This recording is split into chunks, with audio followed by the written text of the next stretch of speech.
Hotel Indiana palace Jaipur पर गंभीर आरोप है। Hotel Indiana Palace forest range Nargarh नाका चिमनपुरा में स्थित है। Hotel Indiana Palace Nargarh sanctuary के इको सेंसिटिव जोन में है।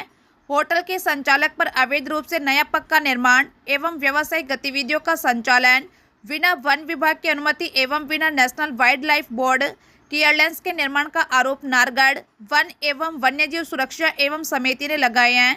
होटल संचालक पर अवैध बोरवेल खुदवाने, वेस्ट वाटर और मटेरियल वन क्षेत्र में छोड़े जाने का आरोप है।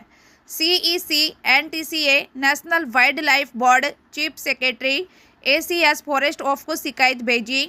नारगढ़ वन एवं वन्यजीव सुरक्षा एवं सेवा समिति ने भेजे शिकायती पत्र आमेर तहसीलदार से होटल को ध्वस्त करने और भू रूपांतरण कर निरस्त करने के लिए भेजा पत्र।